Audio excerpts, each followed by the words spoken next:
Awesome. All right. Awesome. So I think we've got a good group in here already. People will trickle in. A lot of people are always recording and watching later off hours, but really, really excited. Thank you, everybody, for joining. We can go ahead and start getting started here.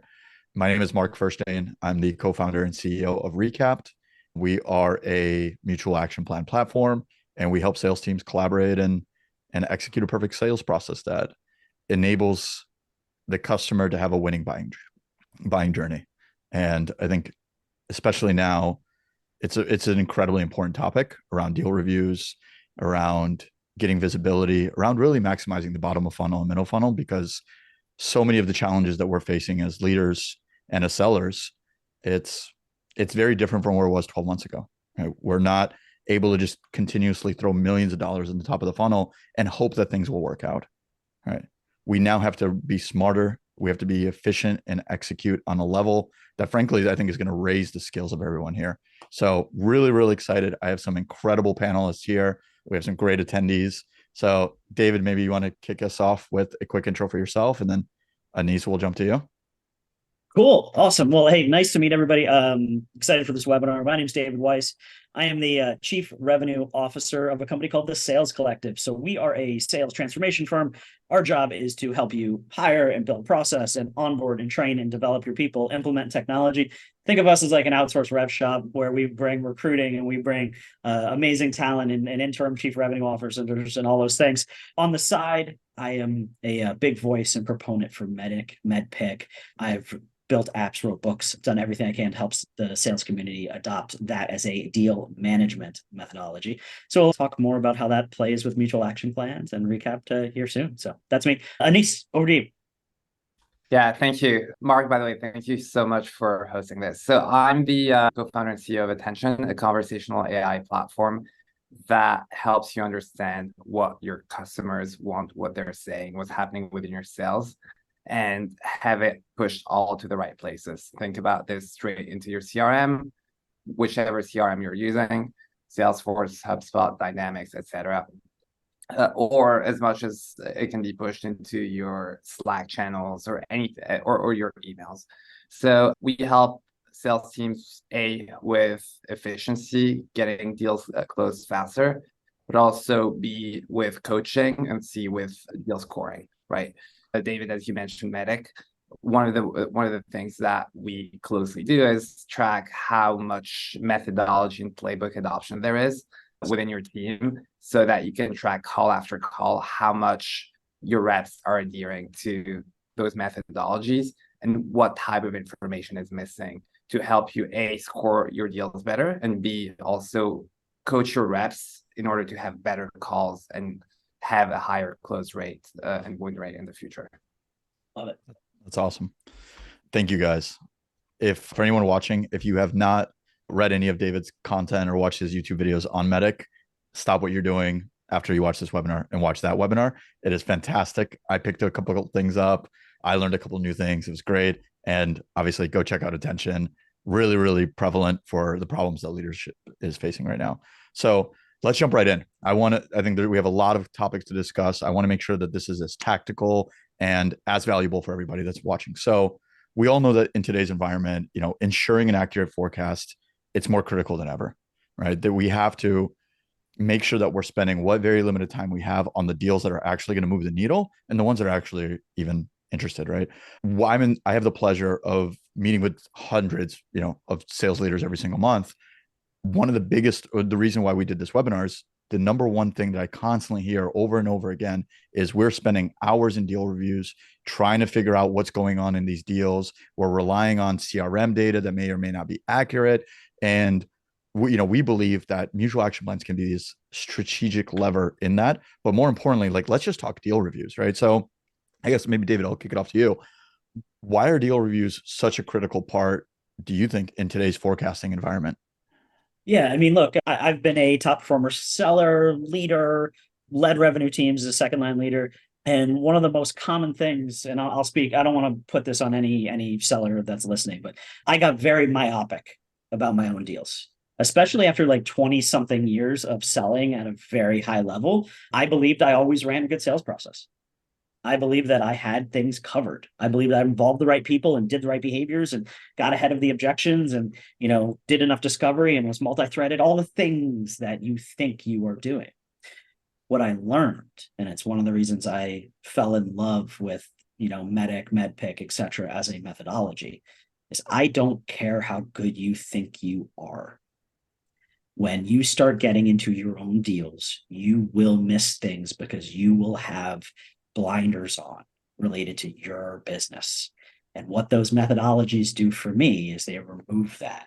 They create objectivity, they create common language, they create ways that people outside your deal can look at it and then help you strategize on other perspectives and things that you may have missed. So that's why it's so important. Look, and I'll just add one thing to this. One of the reasons why this fails, though, is because people approach deal management and calls related to it wrong. They're just throwing lots of information out there and then seeing where like people need to then decipher it. Where I've taken MEDDIC, MEDPIC, et cetera, is to a color coding methodology where it's now red, yellow, green. Red is, and I don't want to go too deep. Red is I don't know.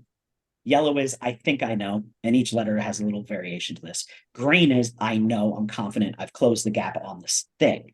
So when I'm doing forecast reviews, what I'm looking for is not only the data, but I'm looking for red, yellow, green, because then I know where to aim, where to spend the time on the reds and the yellows. And frankly, I trust the greens, pressure test them, but then move on to where people need help. So, I'll pause there. I love this. This is excellent. If I were to add one thing on top of what you said, which is a lot of reps fall into the trap of feature selling and talking a lot about themselves instead of trying to uncover questions, uncover pain, and get into places that maybe the prospect hasn't thought even about before, or just think they have access to the right decision maker, but they actually don't, right? And so in addition to what you said, which was great, I would say that the way we kind of score each letter of MEDDIC is, so within red, it's no information. Yellow would be, we have the information or some information. Green is actually quantifiable information where you can put a dollar sign on it or a percentage. And a lot of reps who follow these methodologies think that they do by just having some information filled, but the reality is they don't dig they don't dig behind, like, the why behind the why, right? Yep. Why is the decision process like this? Why do they have these pain points? And what would solving these pain points, how would that impact their actual top line or bottom line? And the second you start having these quantifiable metrics, start getting closer to a proper business case, which will pretty much in advance disarm your prospective buyer from negotiating you on pricing at the end. Yeah, no, absolutely. And Nisa, I love that. Like, and what you just covered is exactly how I would look at metrics. But then, like, when you get, and this is not a webinar on MEDPIC, but like when you get to like economic buyer, it's like, okay, how involved are they? Have they decided to be an executive sponsor? Can they actually create budget for the idea? And are they willing to do it off cycle? Are they an economic buyer, or are they someone who you think is an economic buyer because they have a C-level title where they've actually run out of budget? So they're no longer the economic buyer. The CFO is the economic buyer. So it's like, have you pressure tested, all of these different ideas across the entire stream, of MEDPIC. So like to get to green actually has a really high bar. The yellow is the easy part, but that's where like assumption ends. Like people assume a lot in their deals and they don't take it that one step further. And that's why they're in yellow so much. And that's why you get, surprised by things throughout your deal. So Mark, if you want, we can turn this into MEDPIC and I can go like all the way down. But honestly, maybe we do one in a couple of weeks just around MEDPIC, because my mind is racing right now. I have a couple of questions too, right? And I know I was actually, interesting enough, Pavilion put out a really great report recently. A lot of us probably read it, but what was shocking is that, well, what wasn't shocking is that methodologies have skyrocketed in the past 12 months and the use of methodologies. And MEDPIC was the number one by a large portion, followed by, I think it was like Command and Message and Sandler and things like that. But it's no surprise, right? Because again, how are you able to do deal reviews and qualify deals if you don't have a basic scorecard of what great looks like? right? And I think the shift that I love what you guys said. I think my only piece that I want to contribute is the kind of shift in thinking that we've had and that I've started helping to consult some of our customers on is, 12 months ago, 24 months ago, deals were alive on default, right? We were excited. We were optimistic. We were going to close deals. That's not the case anymore. The case today is, in my opinion, is everything that goes through the pipeline is dead until proven otherwise, right? Things are guilty until proven innocent.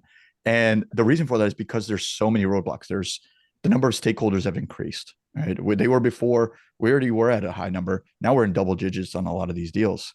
What used to be an enterprise deal complexity and sales cycle, now we're seeing in mid-market and even SMB in some cases, right? CFOs having to sign off on 10K purchases. That's wild, right? And so to that point, right, I don't think you can have a accurate deal review unless you know what's going on behind these whys and behind the medic and behind all of this, right? I guess taking me to my next point. Well, and Mark, I've got something to Yeah. add to that. Anis, I'm sure you do as well. Do you? I don't want to just be the one who starts every time. Anis, do you want to add any perspective on I what was Mark? just gonna add, I was just gonna add something real quick, which is in addition to medic, what I really like to see is the three whys. Why us? Why now? Why do anything? And that when you get kind of like medic plus the three whys, you get maybe closer to spice, which has kind of like the compelling event, letters. But yeah, having the three whys, why now will help you just understand that trigger that you can then start using for outbound, right? How can I find other customers that might have this very compelling event? Why us will also help you craft your message market fit. And then why do anything will help you assess the cost of status quo. I love that, man. And so I'm not going to pull two threads. First, yeah, why change? Why now? Why us? For folks selling, most people start with why us. Please, for the love of God, until someone has made a decision to make a change, why you doesn't matter. Like it doesn't stop. Why change typically is first. Like why change? Like what is happening macroeconomics in the world that is driving future state unsustainability in your business? Then why now? Why now for you? To me, the why change is often outside the company. Macroeconomics, why now is inside the company. It's like what is happening inside your business that will eventually break down because of the macroeconomics that are happening. And then it's like, why us for that, if at all? And if you haven't done it in that order, like no one really cares because they don't care why you until, they decide to make a change. And until they decide to make a change right now, it's like, why does any of this really matter? We'll talk later. So I think it's that. Then the other component of us, and Mark, where I'd challenge, I'd say the best reps aren't struggling as much right now. The best reps, your top 1% to 5%, are still closing deals. They're going to hit quota this year. They may have some of the best years ever because they've been able to create budget in this environment where others haven't. So what's changed? What's major thing that's changed? Discretionary spending. Discretionary spending is what's changed. Before, when different levels of the organization had budget thresholds where they could just go throw money at things, where, more budget was given to, spend for good ideas and for the potential of future growth, more risk, softer risk, people were willing to take more in other environments. That's what's changed.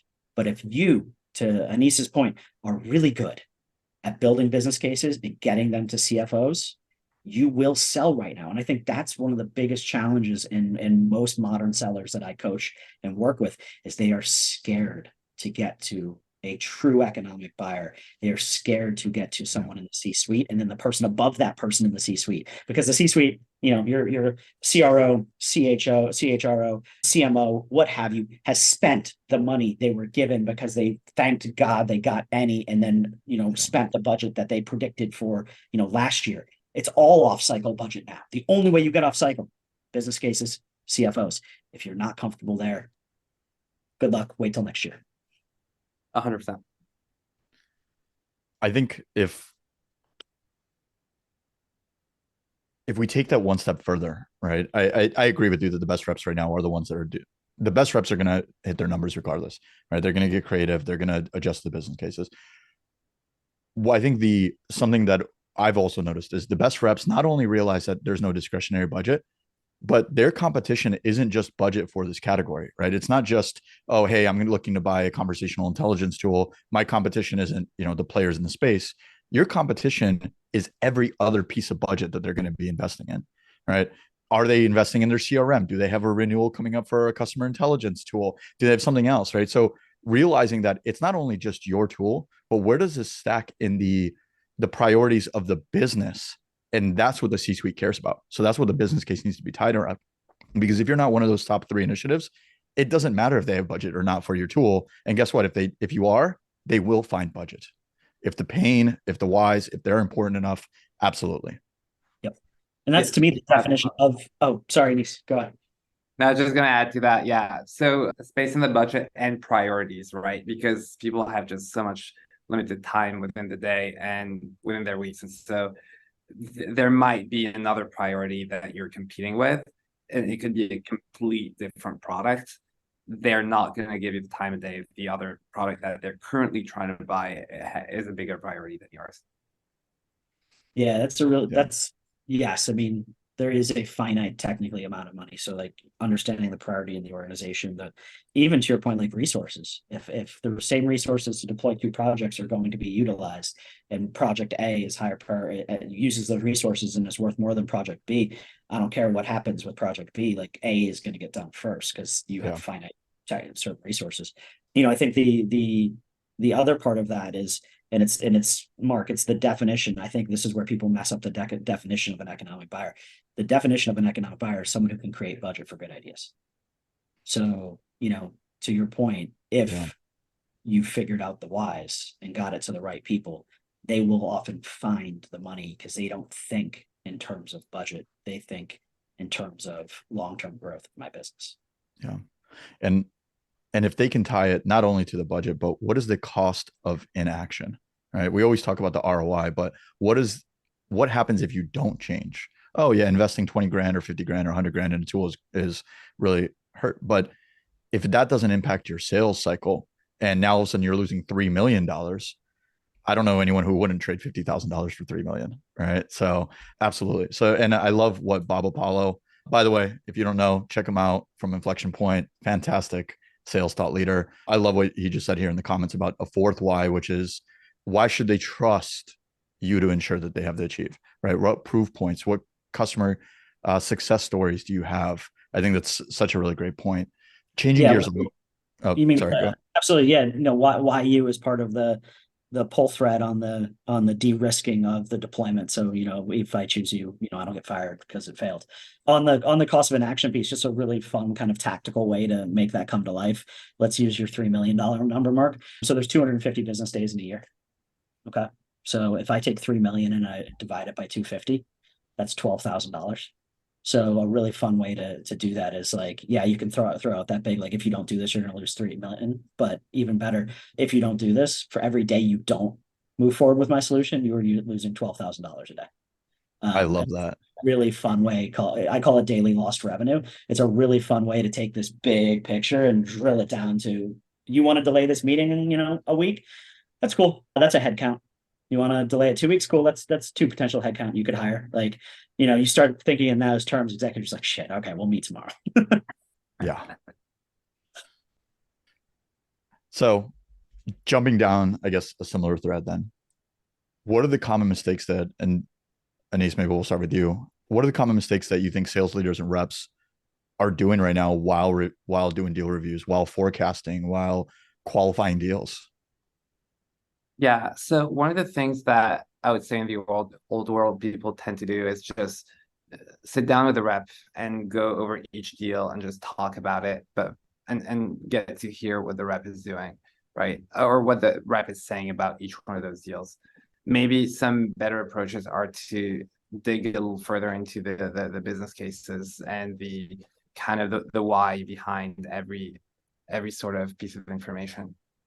But what the way I think a better approach today would be kind of to have extremely good CRM hygiene that is objective instead of what the rep thinks they're doing and pulled directly out of the conversation, and have that as a starting point to then question the rep in a better way, right? A lot of reps think, as we said earlier, they have the right information, but in reality, it could be very much biased, and they tend to ignore their own risks, the risks behind each deal, And if you read, your recording and your transcripts very precisely, you'll realize that there are a lot of risks that people tend to forget or not pay attention to, right? It could be as simple as, hey, you know what, I'm traveling the next 2 weeks, so let's chat in 3 weeks from now. Well, you know what? Time kills deals, and that is a risk that you haven't even thought of. So maybe use that time to get another stakeholder on a call while that your champion is traveling. Yeah, Anis, I agree with everything you just said. Like, look, there is a fundamental difference between a forecast call and a deal review call. Okay. Forecast call is let's rip through these and confirm that they're actually happening when they say they'll happen. And if there's a risk, let's talk about the risk. That's it. Deal reviews, also another big mistake. They're not supposed to happen during one-on-ones. Don't do them during one-on-ones. One-on-ones are your time to build rapport with your reps. It's your time to, understand near-term work and how you can freaking help them. It's your time to maybe do some coaching, listen to a call, support their journey. That's the purpose of a one-on-one. Support their journey. Deal reviews. Focus. One deal. Have them bring one deal. Have them do the prep. Have them send that prep to you beforehand. You then do the prep on what they sent you. You both get on the same page. Have an account plan doc. Who are we talking to? What's the problem? Color code MEDPIC. Where do we have common connections? And then take 30 minutes to an hour and just stay focused. Turn your cell phone off, mute your email, and be present with your reps on the deal. Then take shared ownership. This is not a time to just beat up your reps on their deals. This is the time to say, cool, what actions are you going to take? What actions can I take? What can we do together? Let's now regroup in a week on this thing. Like it needs to be that, because otherwise it's going to be unfocused, unstructured. It's going to be rapid fire. No one's going to make any movement, and no one's going to actually know what to do after the conversation. And essentially what they're going to turn into is the rep's going to show up, throw up at you for 30 minutes. You're going to be like, sounds good. Keep up the good work. And no progress is made. So, like, for the love of God, please do this right. I would add to that great approach to things is, let's say, ask your rep to prepare ahead of the call to write down on a Google Doc all the things that they could have improved on one call. Just take in 1 or 2 intro calls, discovery calls, and ask them to go over it and write on a Google Doc what they could have done better. Well, first of all, the exercise of writing it down will help them visualize a lot better those mistakes, and they will get much, much better. A. B, on your end, you should do the same thing as a leader. Write down what they could have done better, and then when you regroup, just compare notes and see what are the gaps and how between both notes and what they can learn in addition to what they think they did wrong from what you think they did wrong. Maybe there are things that you as a leader did not actually see and that you can learn from your reps because, hey, that happens. Exactly. I love it. I don't have much to contribute. I mean, you guys, I think, hit the nail on the head. David, I love your point about the one deal, right? So many deal reviews. When I was, first starting out in my sales career, we'd show up and we try and get through 50 deals in 2 hours, right? And it's just like you go 10 inches deep instead of going 10 miles deep, right? And you're just spreading the time. So I love the focus on that. And I think one of the biggest issues too, and we've talked about this a little bit, is just not doing the preparation beforehand. A deal review call should not, as much as you can avoid, should not be around, okay, get me caught up on this deal.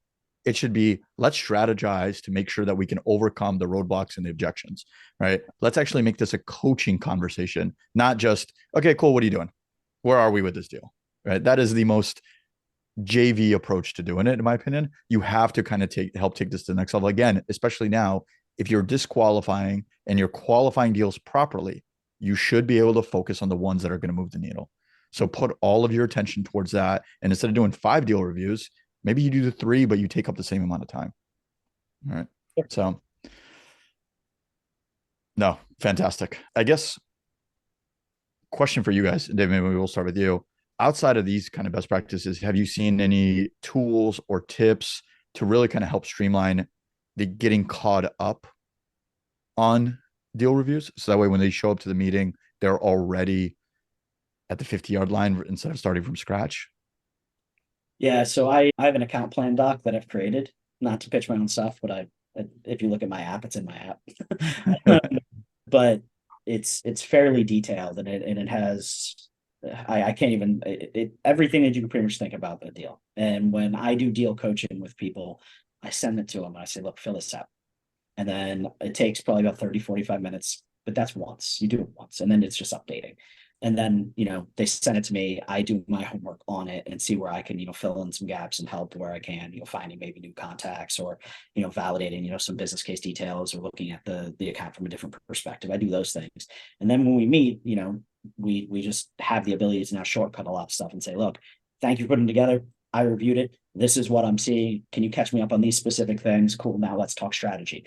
Like, by doing it that way, you save so much time, so much of the deal download, which is essentially the rep saying the same thing they told you last time and taking, 15-20 minutes of doing it. And then you've got 10 minutes left in the call and you're like, okay. So yeah, the prep is key. So yeah, I have a really robust account plan doc.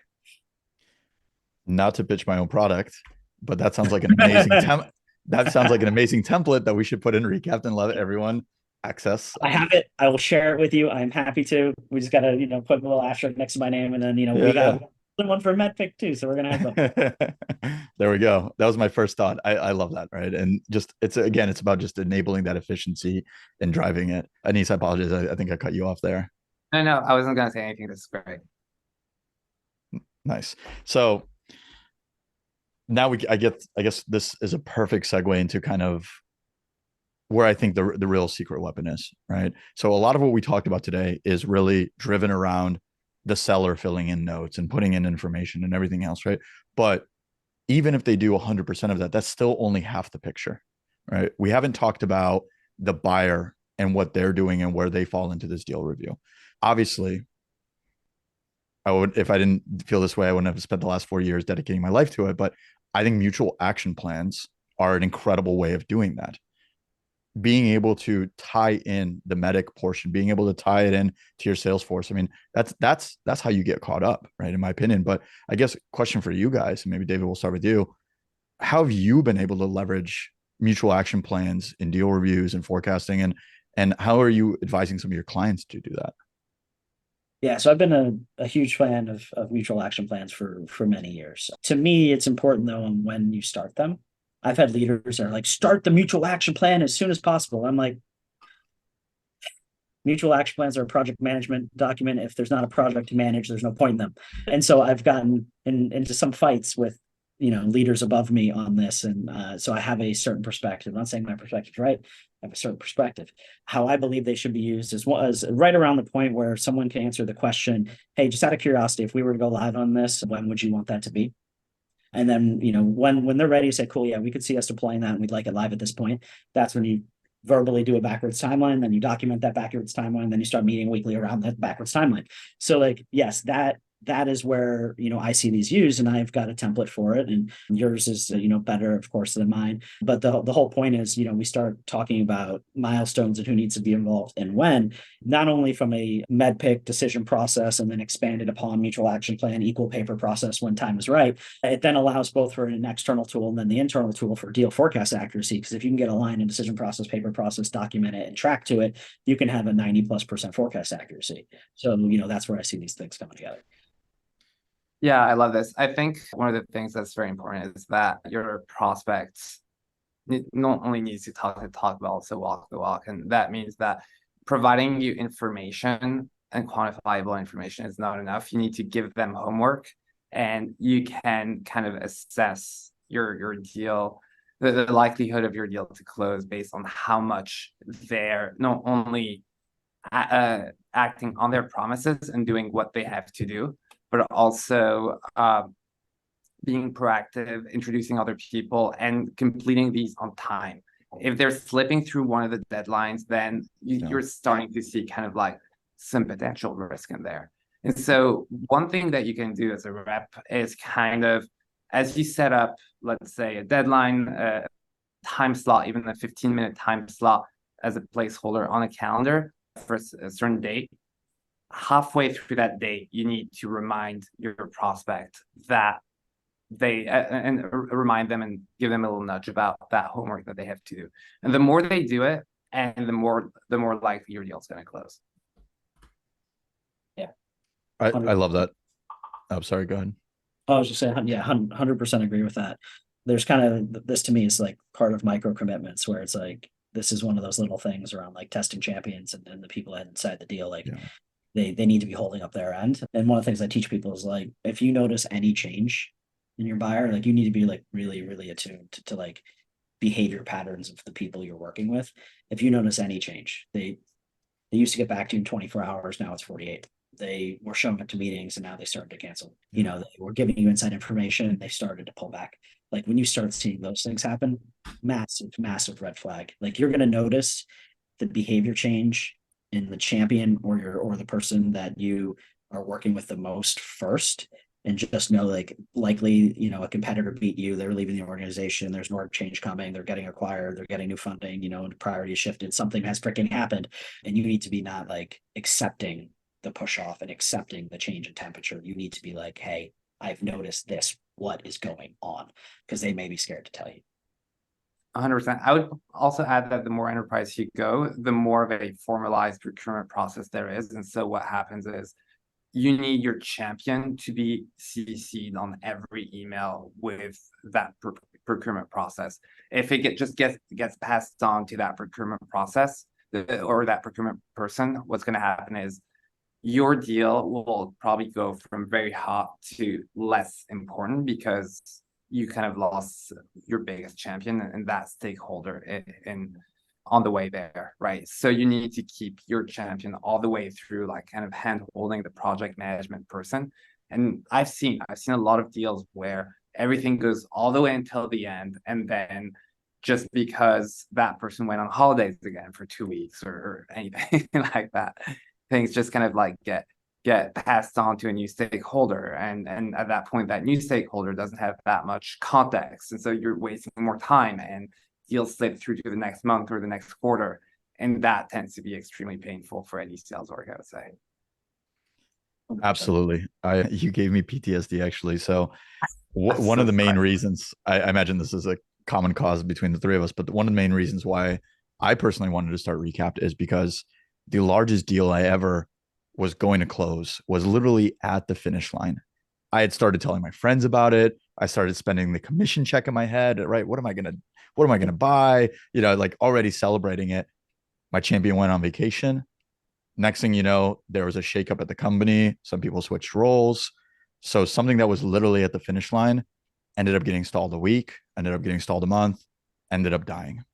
And we were literally hours away. So I love what you said about the continuous visibility and the insight. I think that is so key, because all of this, you know, when we talk about mutual action plans, the piece that a lot of us always forget is the first word is mutual, right? This needs to be a collaborative experience that we're all literally on the same side of the table, moving to get to whatever this mutual success is, which isn't signing the agreement. It is getting the feedback and getting the results that your solution offers to their problems. Right. And so when you're thinking about all this, I think it's really important to step backwards from that. Right. What does that go live, David? I know you mentioned that as well.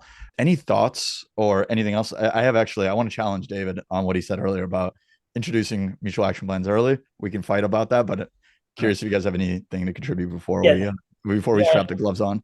Yeah, man, absolutely. I love it. Let's go. The only thing I'll add is, and this is really not to, I genuinely actually like the solutions belt. So please, this is not a paid plug. But the biggest limitation I see of traditional mutual action plans is they don't have the context, the detail behind them. They are a, you know, project management document.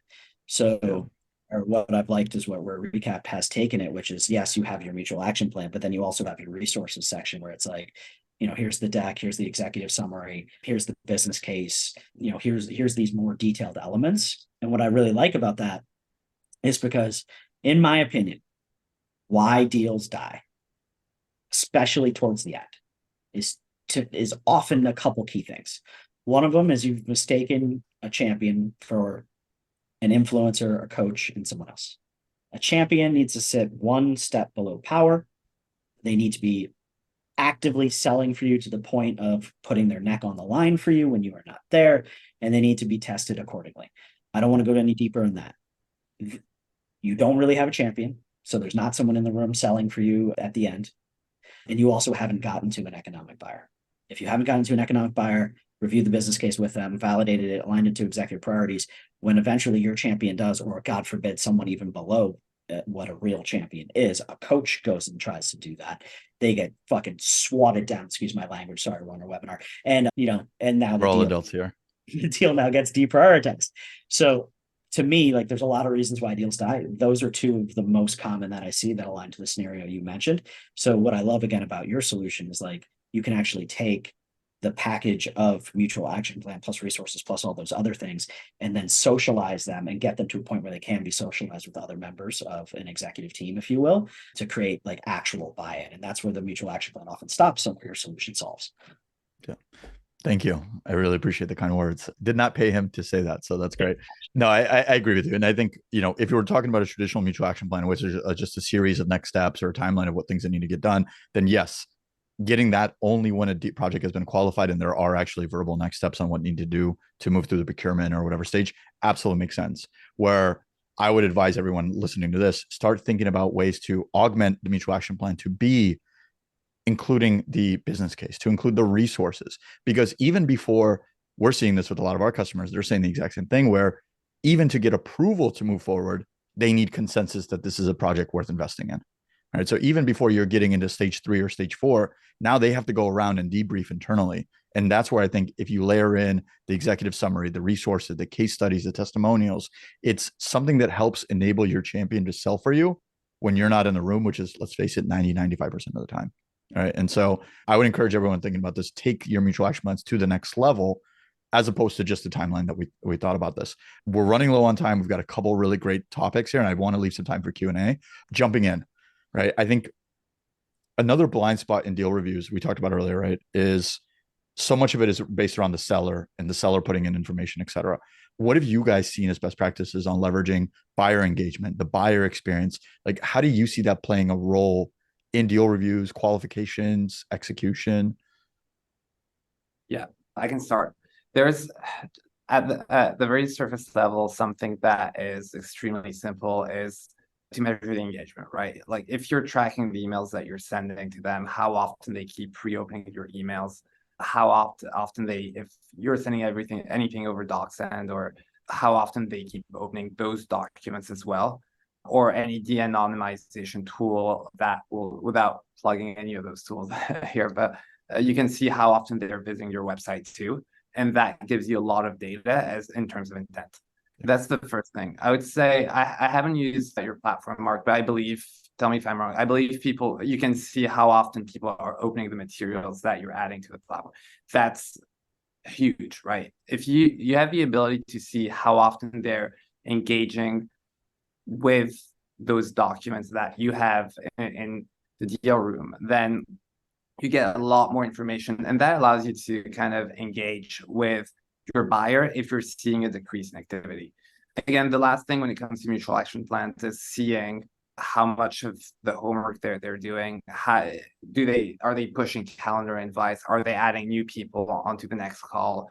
And then you can even almost gamify it with a system of points where you add extra points if they do things that they promised they would, or remove points if anything slips through, I would say. I love that. Yeah, Anissa, I pinged you actually before the call because folks, we prep for these things, so like I saw some of Anissa's thoughts on that piece, and like, look, I think that's absolutely brilliant.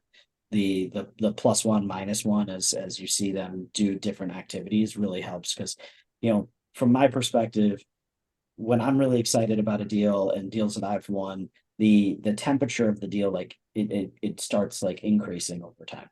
Like, more people get involved, the meetings start getting closer together, emails back and forth accelerate, sharing of information accelerates, Q&A accelerates, like all of these things get hotter, like to the point where the water's boiling, if you want to use that concept. Like, so if we're seeing that happen, highly engaged, high likelihood of close. If we're seeing it stay the same or decrease, like that to me is a challenge. So to me, like, yeah, enabling buyers really getting aligned with, their timeline and consistently checking. To tie it back to MEDPIC, like when I think decision process is one of those color codes for me that goes from, red to yellow to green, back to yellow or red.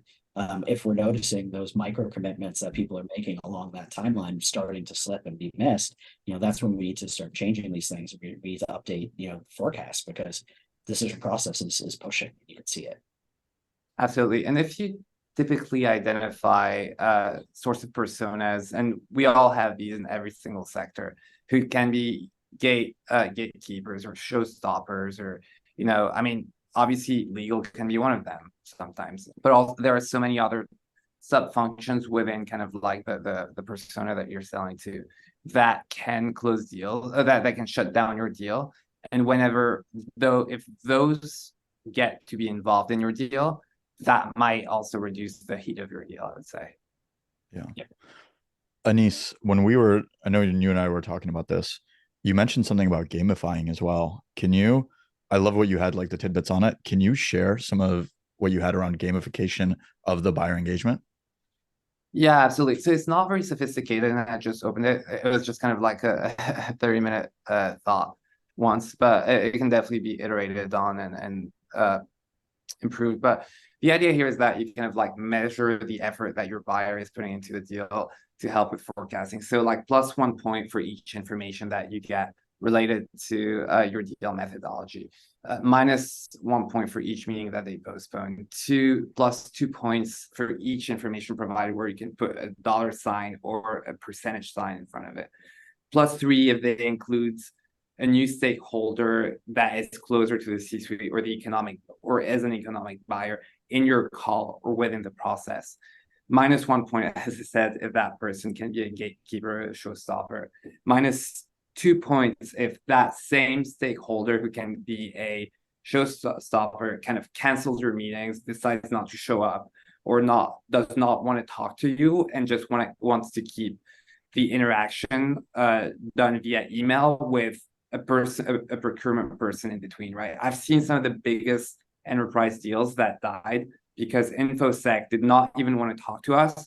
We would just have to communicate to procurement, and that procurement person would then communicate to InfoSec. So yeah, that's, and again, kind of like -1 point for each action item that they forget to do or they're behind on, or +1 for each one of them that they do accomplish in on time. I love that. And I think especially too, a lot of our customers will do something similar with MEDPIC, right? They put together a formula based on how far we are. Are we red, yellow, green, whatever? Right? Like David was talking about, coming out with a score that then helps to drive some of that as well, right? Something that just occurred to me too is, I think we didn't talk about this, but if you're leveraging mutual action plans for deal reviews, one of the biggest benefits that it helps drive is eliminating all of that time that we talked about earlier about catching up and figuring out what's going on in the deal, right? If you as leadership have direct access to that plan, and you can see the buyer engagement, you can see where we are in the stage, you can see the business case or lack thereof, all of a sudden that just trimmed out 30 minutes on that deal review call where you were just spending getting caught up. And now you can have those coaching conversations. Being conscious of time. I have so many questions. I feel like we could jam on this for another hour or two. When we were selecting this panel, this was very conscious effort, right? All three of us sell to salespeople. We are all entrepreneurial or have our own ventures or our own apps. So I think, for us, we've kind of taken on this crusade really in the last 6 months of kind of this like death to the static playbook, right? We want to eliminate the original playbook, right? When we all started getting onboarded and trained as reps, or when we onboard reps, we give them a PDF or we give them a printout. They look at it the first week and then never use it again, right? And so what I think is really exciting around this panel is that we're all really trying to focus on, the tools and the process to kind of support the adherence of the methodologies. I want to give a quick second for the both of you. Go ahead, use this, be shameless, plug away what you guys are doing, share maybe some insights. Where can people find you? And then let's leave the last, 10, 15 minutes here for Q&A. But David, let's kick it off to you. Sure. So definitely find me on LinkedIn. I also have a website called My Deal Coaching, where I talk about, the app I've built, the books I've written, different like downloadable masterclasses I've done. I also do what we're talking about for companies. So like I will customize the appropriate flavor of, MEDPIC for an organization, make it them, their metrics, their buyers, their processes, and then, train leaders, train salespeople, implement the appropriate tech into organizations. And then as a whole, Sales Collective then just pretty much does everything else. So if you want some help in sales, just let me know. I'm here to help you. So that's it. That's awesome. Yeah, on my end, you can definitely add me on LinkedIn, email me. I'm terrible with emails. I have 5,000 unread emails, but if I catch it, I'll respond either right away or never. And yeah, so about attention, feel free to directly reach out or visit attention.tech, TECH, to sign up for a demo or an intro call. So where we help is capturing extremely objectively and really digging into your conversations, every single element of your deal methodology, showing you how your deal is evolving across all of your customer touch points. So it's mostly focused on your interactions or your sales team's interactions with the customer. And we stop at obviously a mutual action plans. That's something that we do not cover today, or never actually. And so the last point is we give you full visibility on what's happening with your deals, what's happening with your customers, and what's happening with even with your sales reps from a coaching perspective, and in a way that no one has ever seen or done before, because we love reinventing the wheel over here. It's really cool tech. Definitely take a look at it. Thank you guys. So as I'm sure I've mentioned already, Mark Furstein, you can find me on LinkedIn. I'm how Anis is with email is probably how I am with LinkedIn. So I'm trying to be better, but you can also just email me, Mark at Recapped. And really what we do is, mutual action plans have been around forever. They were static, they were spreadsheet. I saw this as a VP of sales and in both as a rep where someone's giving us $200,000 and I'm sending them a janky spreadsheet with their logo pasted on the left, right? Like if I was a buyer, it would instill a lot of confidence. So I kind of became obsessed with not only providing that better experience, but also cloning our reps. And we've been doing this for about 4 years. We were the first ones in the space, but the space is starting to heat up now. And it's really exciting because there's a lot of players. They're all trying to take it their own different way. But really, there's three main pillars that we help with. One is the execution, right? Creating a framework and a repeatable process that every single rep can follow on every single deal. Right? And we think that's the foundation for everything, because if you don't nail that, nothing else matters. Two is all around what we talked about earlier, which is buyer enablement. Right? How do we give our champions the ability to sell when we're not in the room and to be able to build that business case together in a collaborative way? And three is a leadership visibility and analytics to know what the status update is of that deal. Because as David mentioned, these are projects, right? Whether you're selling SMB or mid-market or enterprise, these are projects that need to be managed. There are timelines, there are success, and there's waterfalls that need to be taken into account. So that's what we help with. We kind of help take a traditional mutual action plan into this supercharged digital sales room where you can embed your CRM fields, you can have your content in one place, and you can really collaborate as a team and get full cohesive visibility. But I'll stop there. Already seeing some Q&As. I want to leave some time. Robert Pauls asked if there's any baselines or templates for mutual action plans. Yes, we'll be sending out a free spreadsheet template in case you don't want to invest in a platform. But Robert, I would recommend you schedule some time and we can absolutely help with that. And then someone that had their hands raised for quite a while. Let's see. Mark Dalton, are you still in here? Let me go ahead and allow you to talk. I think you had a question. There we go.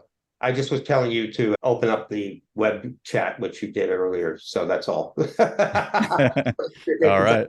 Web chat's not working. So that's an older question. Sorry. All good. So awesome. Thank you, Mark. All right. What other questions do you guys have? Any Q&A, and we'll hang out for here for a couple of minutes past the hour as well. While we wait for questions to come in, guys, this was awesome. I feel like we could jam another 2 hours on this. I really appreciate you taking the time on this, and everybody else watching as well. Hopefully you all came away with a couple actionable insights. I guess while we wait for questions, then rapid fire, David, one takeaway for people watching. If they didn't have time to listen to the 57 minutes, what is the one thing that you're going to recommend for everyone here? Shoot, I can never just do one, but I'll try. So I would say, color code your deals. Beautiful. Anis? Man, yeah, just track your speak share. If you can do it if you can have any conversation where you speak under 40%, ideally 30% of the time, you have a great conversation. You'll know that your prospect will be speaking a lot more and providing a lot more information than you just like trying to listen to your own voice. Yeah. As simple as that. No, I love that. Ed, for me, no surprise, use mutual action plans. They are going to be the difference between winning and losing and enabling your buyer. And I think we need all the help we can get right now, because we can't just keep filling the top of the funnel and hoping for the best. So we are in a different world, and it requires leaders to be adaptive and innovative. And guys, seriously, thank you for an amazing presentation. Yeah, Mark Dalton said great prezzo, 100% agreed. So if anyone else has any other questions. Yeah, thank you so much for setting this up, guys. I mean, we can definitely see here that you're definitely passionate about what you're talking. This was brilliant. Thank you, Mark. Appreciate you having us. Of course. Let's do another one on MEDPIC. That was my takeaway, actually, is we need to do one around frameworks and methodologies and playbooks. So all day, every day, man. I'm always game. Awesome. Thank you, everybody, for attending. If you guys have any questions, you know where to find these people, and we'll keep doing more of these. So let us know if there's any topics that are